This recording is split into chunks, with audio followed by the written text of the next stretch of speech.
This idea of ahad, one. There's one of the great writers on Islamic theology in Pakistan, actually, Dr. Rafi'uddin, commenting on this surah, said something amazing. And I really appreciated it because I think for modern audiences, this kind of stuff needs to be said and heard. Allah created the human being with the knowledge of Himself. The human being knew already there is this highest ideal, Allah Azza wa Jal. And not just that there is a God and He created us and now we can do whatever we want. No, He's the Rabb, He's the Master. My goal in life is to do what He wants. This is my highest ideal. My greatest accomplishment ever can be that I become His slave. That would be the greatest honor I can have. The Messenger of Allah sallallahu alaihi wasallam, his greatest honor, Subhanalladhi asra bi abdihi. He becomes abd of Allah. The slave of Allah is a great honor. That's the goal in life. And Allah pre-programmed that goal inside every single human being.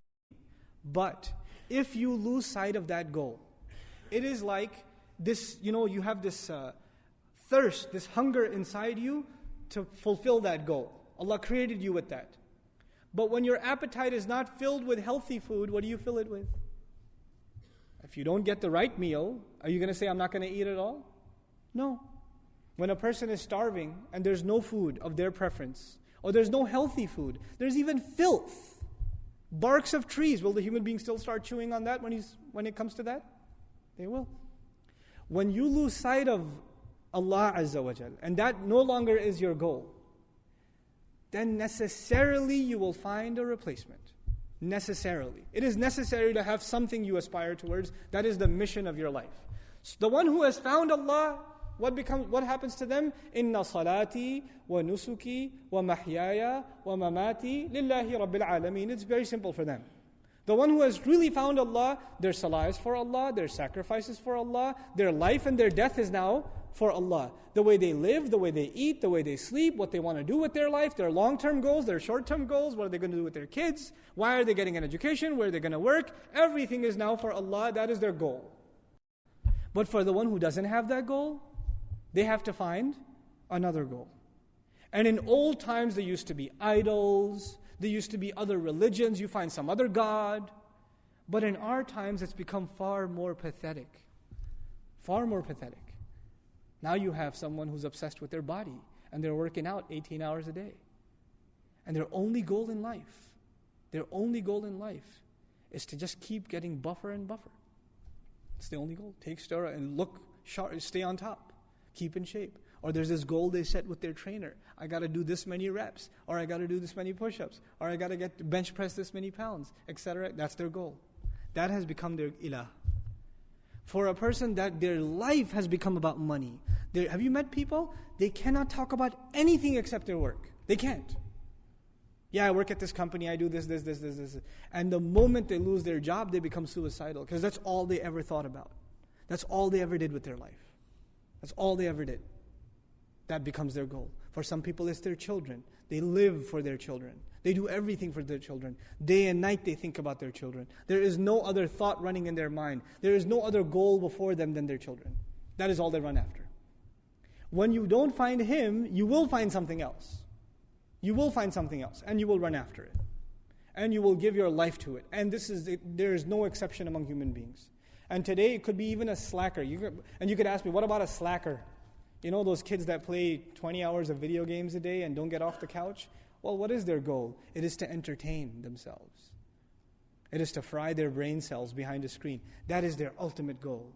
That is what they want to reach. And they're working hard to attain it every day. Right? That's what it becomes. These are the psychological implications of understanding Tawheed. It is easy to say Allah is one. But is He one in my life? Is He the one for me? Or do I have some other one that I'm running after? Or some other thing that I've put before myself? Allah asked this question rhetorically. He says, مَا غَرَّكَ رَبِّكَ الْكَرِيمِ. What deluded you from your gracious Master? What was so important to you that you ran after, that you couldn't come after this? Subhanallah. Subhanallah. So when He uses this word, Huwallahu Ahad, its psychological implications, its implications on our attitude towards Allah, and how we think about our life completely changes. Now there is nothing more important to me than making Him happy. Nothing more important to me.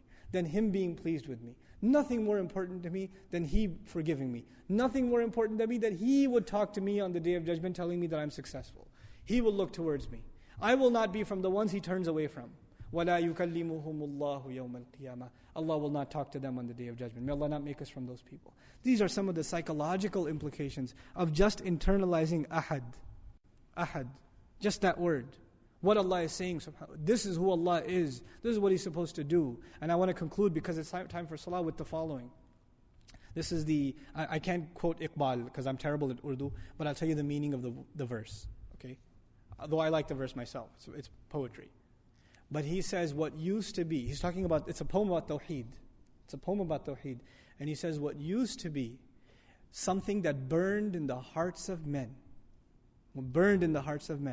is now a subject of abstract philosophical debate. That's what he says. Now what is Tawheed to us today? Debates, discussions, abstract discussions in theology that have no end to them. No end to them. But what it used to be was something that burned inside the hearts. Am I fulfilling the rights of ahad yet? Am I doing justice to that ahad yet? May Allah make us of the people of Tawheed. May Allah give us in our hearts what burned, the likes of which burned in the heart of Ibrahim alayhi salam and the Messenger of Allah and the Sahaba radiallahu anhum ajma'in. We'll continue the dars on Surat Al-Ikhlas.